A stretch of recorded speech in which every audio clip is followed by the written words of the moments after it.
오늘 이야기를 시작하기 전에 여러분께 한 가지 질문을 던지고 싶습니다. 여러분은 스스로를 성실한 사람이라고 생각하십니까? 아마 이 영상을 클릭하신 대부분의 분들은 자신 있게 그렇다라고 대답하실 겁니다. 여러분은 누구보다 일찍 일어나 만원 지하철에 몸을 싣고 남들이 쉴 때 투잡을 뛰고 가족을 위해 미래를 위해 뼈가 으스러지도록 치열하게 하루하루를 버텨내고 계실 테니까요. 그런데 말입니다. 여기서 정말 잔인하고도 불편한 질문을 하나 더 드려야겠습니다. 그렇게 죽도록 노력했는데 왜 여러분의 통장은 여전히 제자리입니까? 왜 삶은 나아지지 않는 걸까요? 옆자리의 김대리는 나보다 덜 일하고 맨날 칼퇴근하는 것 같은데 어떻게 주식으로, 부동산으로 자산을 불려나갈까요? 이 순간 우리는 세상이 불공평하다고 느낍니다. 세상은 원래 금수저들의 놀이터야. 운이 좋은 놈들은 따로 있어. 그렇게 스스로를 위로하며 오늘 밤도 쓰린 속을 소주 한 잔으로 달래고 계실지도 모릅니다. 하지만 저는 오늘 여러분께 그 달콤한 위로를 건네기 위해 이 자리에 선 것이 아닙니다. 오히려 여러분의 뼈를 때리는 아주 아프지만 반드시 알아야 할 진실을 말씀드리려 합니다. 여러분이 가난한 이유, 열심히 살아도 삶이 바뀌지 않는 진짜 이유는 여러분의 노력이 부족해서가 아닙니다. 오히려 너무 쓸데없이 열심히 살았기 때문입니다.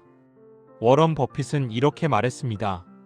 잠자는 동안에도 돈이 들어오는 방법을 찾아내지 못한다면 당신은 죽을 때까지 일만 해야 할 것이다. 이 말의 진짜 의미를 아십니까?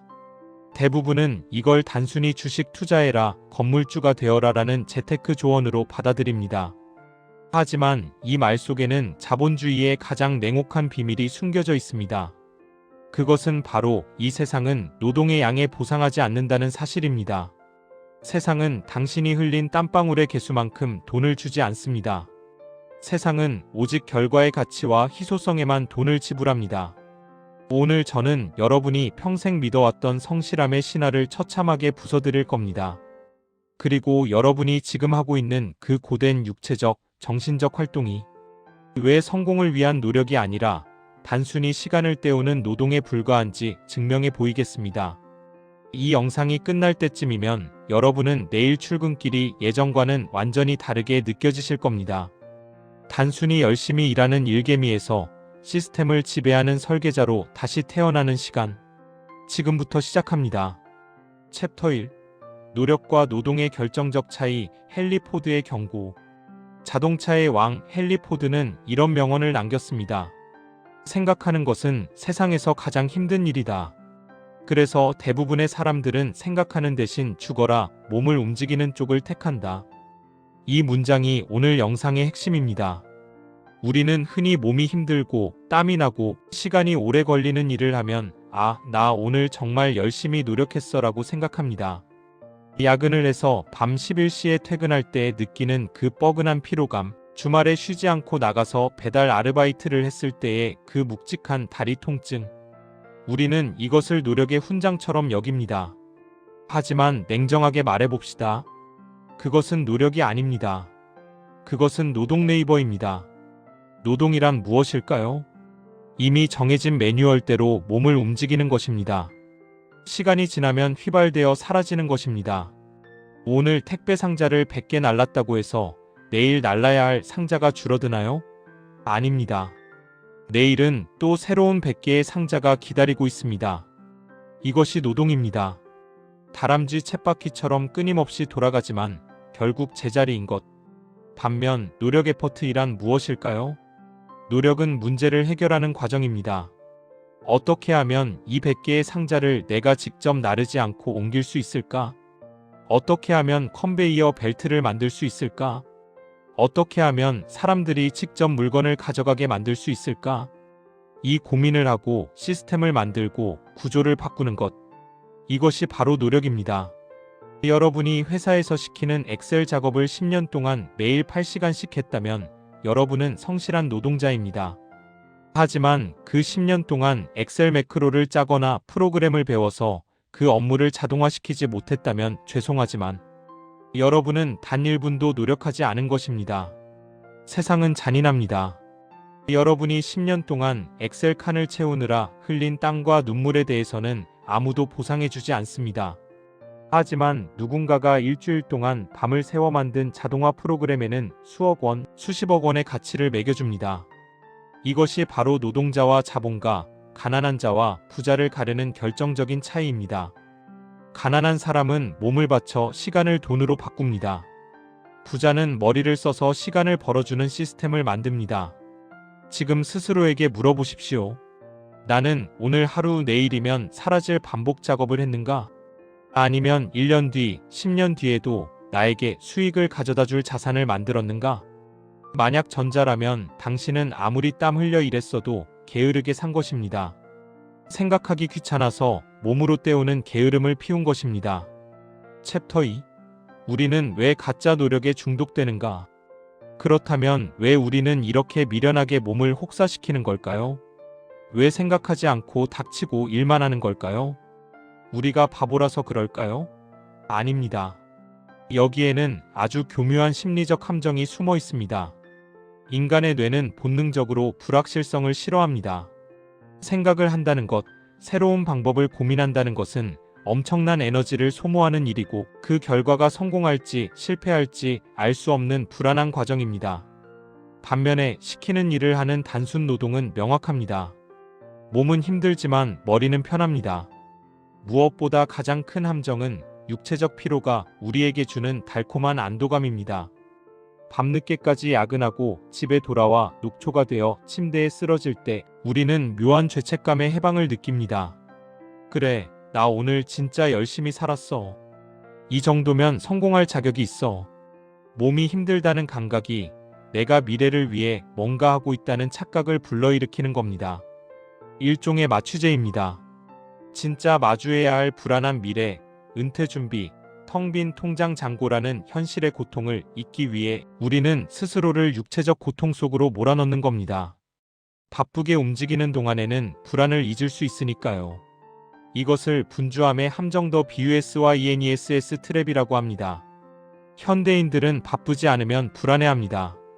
잠시라도 멍하니 있거나 쉬는 꼴을 못 봅니다. 그래서 의미 없는 회의를 잡고 굳이 안 해도 될 서류 정리를 하고 퇴근 후에도 배달 앱을 켭니다. 하지만 여러분 명심하십시오. 방향이 틀린 배는 속도를 낼수록 더 빨리 조난당합니다.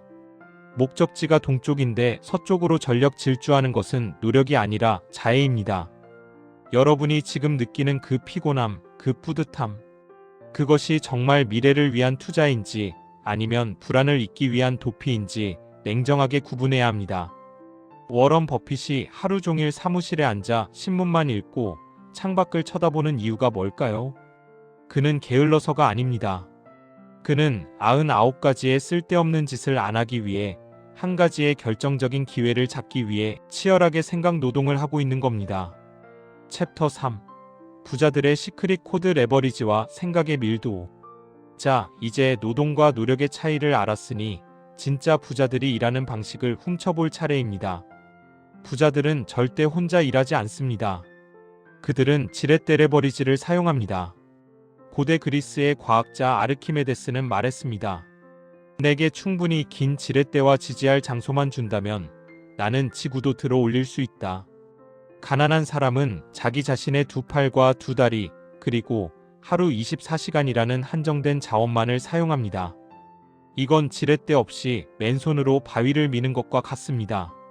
아무리 힘이 센 천하장사라도 혼자서 옮길 수 있는 바위의 크기에는 한계가 있습니다. 연봉 3천만 원과 1억 원의 차이는 체력의 차이일 수 있습니다. 투잡, 쓰리잡을 뛰면 되니까요. 하지만 연봉 1억 원과 자산 100억 원의 차이는 절대로 노동시간으로 메울 수 없습니다. 물리적으로 불가능합니다. 부자들은 이 한계를 깨기 위해 4가지의 레버리지를 사용합니다. 첫째, 타인의 시간 얻어 피펄즈 타임입니다. 사업가는 직원을 고용합니다. 내가 1시간 걸려 할 일을 1만 원을 주고 남에게 시키고 나는 그 시간에 100만 원짜리 의사결정을 합니다. 이것이 위임의 기술입니다. 모든 걸 혼자 다 하려는 완벽주의자가 가장 빨리 가난해집니다. 둘째, 타인의 돈 얻어 피펄즈 머니입니다. 투자가는 은행 대출이나 투자금을 활용해 내 자본만으로는 살 수 없는 빌딩을 사고 기업을 인수합니다. 빚을 무서워하면 평생 내 돈 모아서 집 한 채 사기도 힘듭니다. 좋은 빚을 활용해 자산을 증식하는 법을 배워야 합니다. 셋째, 기술 테크놀로지입니다. 과거에는 공장을 돌리려면 수백 명의 직원이 필요했지만 지금은 잘 짜인 코드 덩어리 소프트웨어 하나가 수천 명의 일을 대신합니다. 여러분이 잠든 사이에도 돌아가는 프로그램, 자동 매매 시스템, AI 봇, 이것들이 현대판 노예입니다. 이들을 부리지 못하면 여러분이 이들의 노예가 됩니다. 넷째, 미디어입니다. 지금 제가 여러분께 말씀드리고 있는 이 유튜브도 강력한 레버리지입니다. 제가 이 강연을 오프라인에서 하려면 매번 강연장을 빌리고 목이 터져라 똑같은 말을 반복해야 합니다. 하지만 영상을 한번 찍어서 올려두면 이 영상은 24시간 365일 저 대신 여러분을 만나고 제 생각을 전파합니다. 복제가 가능하고 한계 비용이 0인 수단. 이것을 가진 자만이 시간의 감옥에서 탈출할 수 있습니다. 워런 버핏은 1년의 대부분을 아무것도 안 하고 보냅니다. 하지만 그가 한번 움직일 때는 수조 원이 움직입니다. 그는 야구 타자처럼 타석에 서서 수만 개의 공투자 정보를 그냥 지켜봅니다. 스트라이크가 들어와도 휘두르지 않습니다. 그러다 자신이 가장 좋아하는 코스로 홈런을 칠 수 있는 완벽한 공이 들어왔을 때 딱 한 번 방망이를 휘두릅니다. 이것이 생각의 밀도입니다. 가난한 사람은 모든 공에 방망이를 휘두르다 지쳐 쓰러집니다. 이것도 해보고 저것도 해보고 귀 얇게 여기저기 기웃거리다 에너지를 탕진합니다. 부자는 기다립니다. 생각합니다. 그리고 확신이 섰을 때 모든 레버리지를 끌어와 인생을 건 승부수를 띄웁니다. 이 한 방의 차이가 인생의 격차를 만듭니다. 챕터 4. 지금 당장 멈춰야 비로소 보이는 것들. 이야기를 듣다 보니 답답하실 수도 있습니다. 나는 직원 고용할 돈도 없고 코딩도 못하고 유튜브 할 끼도 없는데 어쩌란 말이냐? 당장 내일 카드값 막으려면 나가서 일해야 하는데 배부른 소리 하지 마라. 맞습니다. 현실은 냉혹합니다. 당장 생계가 급한데 멍하니 앉아서 생각만 하라는 게 아닙니다. 제가 드리고 싶은 말씀은 비율을 바꾸라는 것입니다. 지금 여러분의 하루가 100% 노동으로 채워져 있다면 단 10%라도 떼어내서 노력의 영역으로 옮겨야 합니다. 하루 24시간 중 딱 1시간만이라도 내일이면 사라질 일이 아니라 미래에 남을 일을 하십시오. 퇴근 후 배달 알바를 해서 3만 원을 더 버는 것은 노동입니다. 당장은 달콤하지만 미래는 없습니다. 하지만 그 시간에 배달 알바가 아니라 블로그에 글을 하나 쓰거나 스마트 스토어 상품을 하나 등록하거나 주식 기업 분석 리포트를 하나 읽는 것은 노력입니다. 당장은 10원 한 푼 안 생길 수도 있습니다. 하지만 이것은 누적됩니다. 글이 쌓이고 상품이 쌓이고 지식이 쌓이면 어느 순간 임계점을 돌파해 폭발적인 성장을 일으킵니다. 무작정 달리는 것을 멈추십시오. 시속 200km로 달리는 스포츠카라에도 절벽을 향해 달리고 있다면 그것은 비극입니다. 차라리 멈춰서서 지도를 보는 것이 가장 빠른 길일 수 있습니다. 그리스 신화에 나오는 시시포스를 아십니까? 커다란 바위를 산꼭대기로 밀어 올리면 다시 굴러떨어지고 또 밀어 올리는 형벌을 받은 사람입니다. 우리의 삶이 시시포스와 다를 게 무엇입니까? 월급을 받으면 카드값으로 나가고 또 월급을 받기 위해 출근하고 이 무한 굴레를 끊으려면 바위를 미는 것을 멈추고 바위를 고정할 쐐기를 깎아야 합니다. 잠시 멈추는 것을 두려워하지 마십시오. 남들이 너 왜 그렇게 한가해? 요즘 일 안 해? 라고 비아냥거려도 무시하십시오. 그들은 평생 바위를 밀어 올릴 운명이지만 여러분은 지금 바위를 깨트려 건물을 지을 설계도를 그리고 있는 중이니까요. 챕터 5. 액션 플랜 노동자에서 자본가로 진화하는 3단계. 마지막으로 구체적인 실천 지침을 드리겠습니다. 오늘 당장 이 영상이 끝나자마자 실천해야 할 3단계 액션 플랜입니다. 첫 번째, 자신의 시급을 계산하고 충격받으십시오. 내 월급을 근무 시간으로 나누어 내 시간의 가치를 파악하십시오. 그리고 내가 지금 하고 있는 일이 그 시급 이상의 가치가 있는지 냉정하게 따지십시오.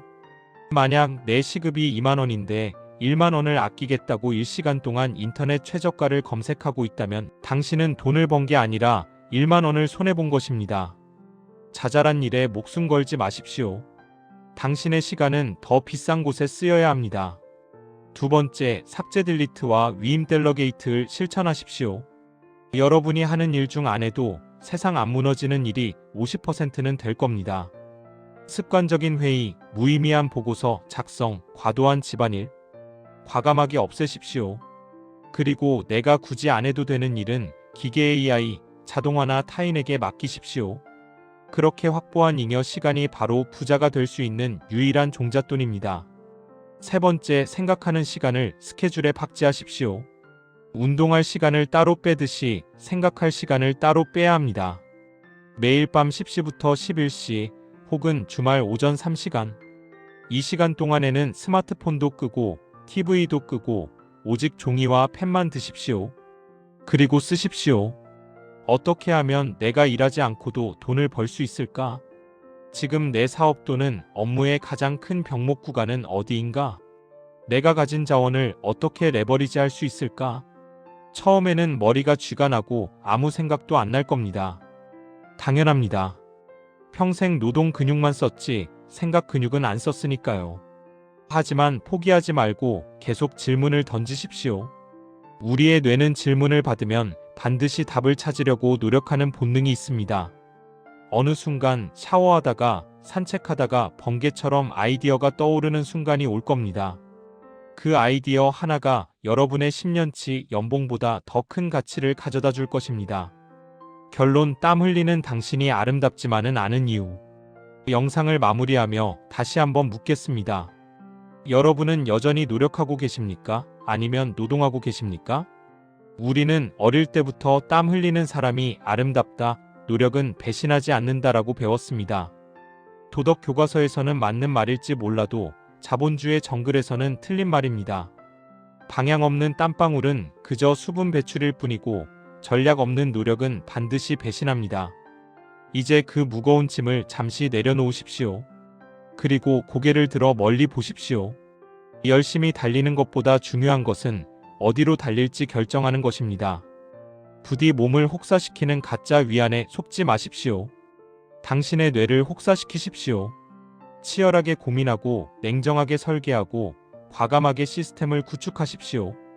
여러분이 노동자가 아닌 자신의 인생을 경영하는 진정한 CEO가 되는 그날까지 더리치랩이 함께 생각하고 함께 고민하겠습니다. 오늘 영상이 여러분의 머리를 한 대 치는 깨달음을 주었다면, 그리고 이제는 진짜 노력을 시작해보고 싶다는 용기가 생겼다면 구독과 좋아요를 눌러주십시오. 여러분의 생각 근육을 키워주는 더 강력한 콘텐츠로 돌아오겠습니다. 감사합니다.